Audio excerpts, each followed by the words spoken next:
DevelopSec, Developing Security Awareness with James Jardine, brought to you by Jardine Software.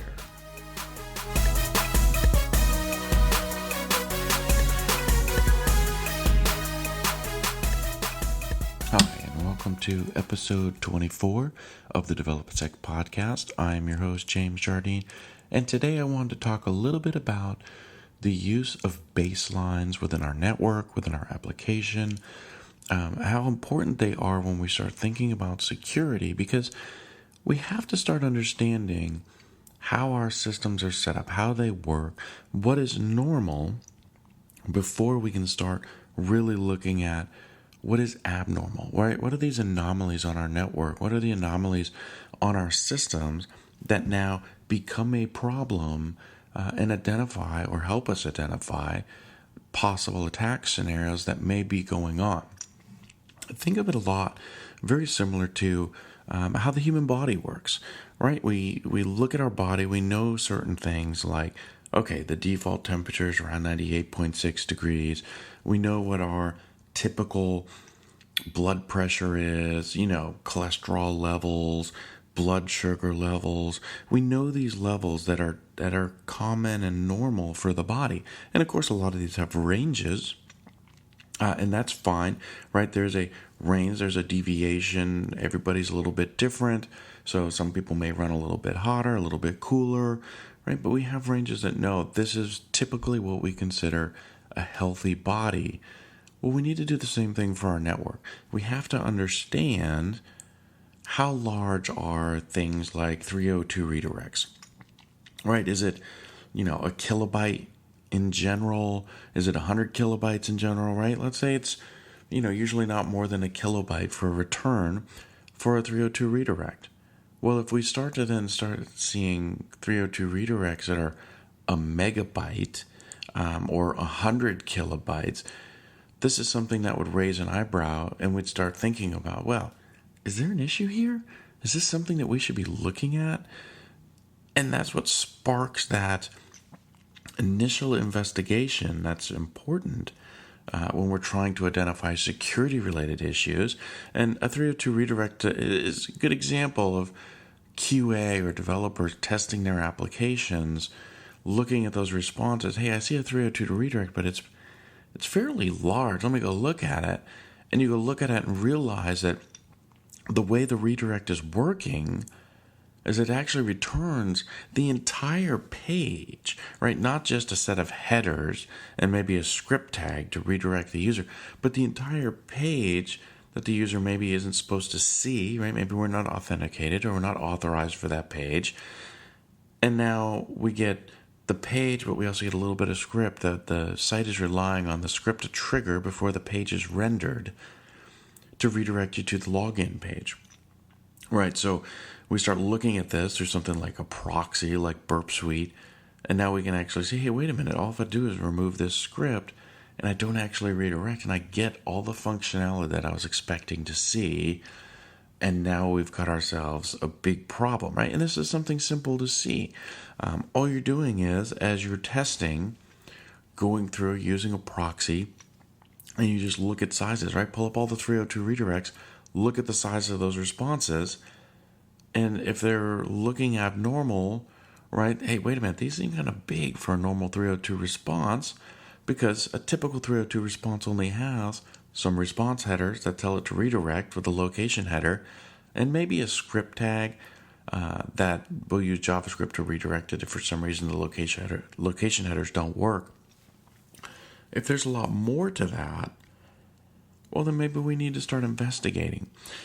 The same thing goes for on the network side, right? Understanding how large the binaries are for applications, right? If I know that calc.exe is, a couple hundred K, and all of a sudden I scan my system and calc.exe is a meg or a couple megs, well, that might be something that should trigger an alert for us that, hey, that seems a little abnormal. That's not usually the size. Every other system, it's a couple K, maybe a couple hundred K, and now all of a sudden on this one system over here, it's now a couple hundred megs. well, maybe that's not actually calc.exe, right? Maybe that file's been replaced, just renamed to match that, to try to bypass some other filters. And yet, another way that it can help trigger that kind of alert that, hey, wait a minute, something might be off here. Network size, or on the network side, think about the traffic, right? We don't have to sit there and analyze our traffic all day long looking at every spike that happens, but we should have an understanding of what our common baseline traffic looks like, right? If we're doing backups between 3 o'clock and 5 o'clock, then we may typically see a spike in traffic during that time. One of the interesting things we saw, I was actually on a test one time. We were on site at a client, and we fired up one of their machines, and 20 minutes later, one of their network guys comes running in and all concerned. Oh, what are you guys doing? You're attacking us. And when we start to really, get down into it and understand the situation, it was a matter of fact of what they saw was what appeared to be Symantec being attacked. And in reality, all it was that when the application or the system started up, it reached out to the antivirus server to get new signatures and, check, make sure everything's up to date. And they didn't have any baselines, right? So they didn't understand that when a computer started up on their network, here's the traffic that gets sent out. Some of it goes to Symantec, some of it goes over here, right? And how much that traffic was. And so they, knowing that we were on site, started looking heavier at their traffic, saw it, and thought, oh man, they're attacking us. I see this spike in traffic. But in reality, that was normal traffic. There was nothing abnormal about anything that went across there at that time. Right, and so understanding what that normal traffic looks like now allows you to start creating these identifiers, these patterns for this is what abnormal traffic looks like. This is what an abnormal application would look like. Now I can start identifying these threats, and it's really cutting down on the amount of stuff that we would have to be looking at, right? Sitting there staring at the network traffic going across, one little spike here or there isn't really going to, pique the attention that may be required, because you're going to get so many of them. You're going to stop looking, right? You're going to look at, oh, nope, that's okay, that's not a problem. Oh, nope, that one's okay, that's not a problem. And we keep doing this, and sooner or later, we just get tired of it, and we stop looking at it altogether, and no longer do we look at our traffic at all. We get our baselines. This is going to take time, right? This isn't going to happen overnight, coming up with baselines. You want baselines over time. You want baselines of all the different types of traffic, of everything going on, so that you can start understanding that when you do go back and look at your network analysis, oh, there's something that looks abnormal, right? And maybe this starts off simple. Maybe it's just, you writing down, hey, this is what normal traffic looks like, or capturing some traffic to be able to see it, and then later on, as that technique or program matures, then you can start feeding that type of stuff in, and you've got maybe a SIM or something that understands what normal traffic is, so that, it can actually start creating alerts and start triggering on different events to say, hey, this is abnormal. I'm going to let you know about this. All this other stuff that's going on, you know what? That looks right. I'm going to leave that alone. But I'm going to start alerting you on this other stuff that doesn't fit into those categories. And now what you have is a limited subset of stuff that you're looking at, so it's a little bit easier to manage. You're probably still going to get a lot of alerts. Anytime you try to automate this stuff, you definitely probably get more alerts than you're probably expecting.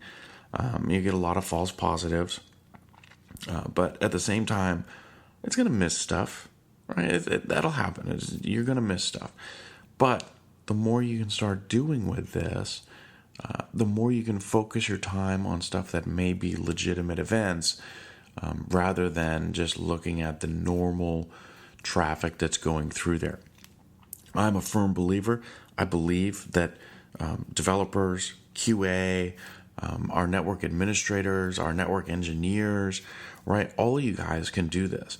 We don't require, and in no way does it require some sort of security tagline to be in your title to be able to understand baselines, understand default configurations, right? You guys are the ones that are at the front lines looking at this stuff all the day. You're managing these networks, you're installing the applications, you're installing the network devices. You have the best knowledge of what that traffic should look like. You're dealing with it all the time.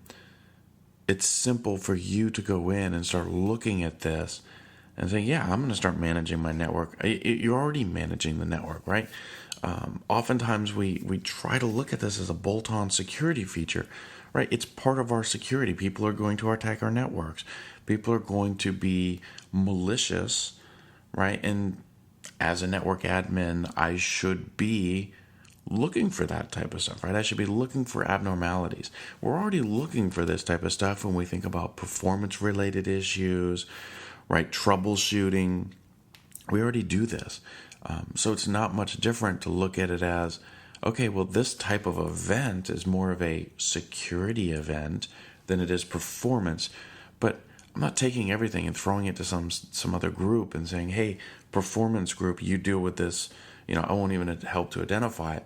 No, we can do this as the people, boots on the ground, if you will, going in every day, managing our networks, right? If you're dev or QA and you're testing your websites, right, looking for that 302 redirect, looking for that abnormal site traffic, right? Run your applications through a proxy. Use something like Burp or Zap, where it records the sizes of every response that comes down, and you start going through and realize that, yeah, these pages, this type of response, a 500 response in our system is this size, a 400 response is this size, a 302 is this size. And it's pretty easy to go in and sort by those type of status codes and say, okay, everything look like it's about the same size in here. And this is just a simple look, right? This isn't even getting into deep testing. It's just looking at one thing. What's the size of my response for that specific status code, right? We don't need any special skills for this. We don't need any special education to be able to say, oh, I'm able to identify a difference in my baseline, right? We don't need that. We don't need to rely on other groups. We have the ability to start doing this by default as we're building our networks, as we're testing our networks, as we're monitoring our networks, right? Because this is going to change. We're going to add devices. Baselines may change a little bit, right? But we should be aware of when they do change. And for example, maybe you do something in your web application. Maybe you install, a different type of web server that the 302 redirects add some extra headers, or they add some other information that displays on the screen. Well, then maybe your baseline has changed, but your baseline may not need to be that tight, right? You're going to have a range. It's between, it's under a kilobyte, right? Probably a pretty good range for a 302 redirect. You get plenty of room there to add a couple headers, change some stuff around, and still stay within that same range of, that's a pretty valid redirect. We're okay there. But we need to take the time. Developers, network, we need to take this time to start thinking about what are our baselines. Do we have baselines? Can we start thinking about putting baselines in? So how do we approach this so that we can actually start making baselines useful in our scenario and in our situation? So that wraps up a quick jaunt about baselines, configurations within our networks, within our applications. Again, make sure we're thinking about this stuff. I also put a blog post out at DevelopSec.com that talks about this as well. So obviously by this point, if you prefer reading, you wouldn't have gotten here. But if you want to read that as well, I always like the podcast because I get a little bit more in depth on some of the things, a little easier than trying to write it down. But definitely check it out. If you have questions, if you have thoughts, ideas for other podcast topics, please let me know. You can reach me at on Twitter at DevelopSec. And I appreciate you listening. That's episode 24. And we'll look forward to the next episode coming out soon. You have been listening to the DevelopSec Podcast with James Jardine. Follow us on Twitter at DevelopSec and visit our website at www.developsec.com for more episodes and information.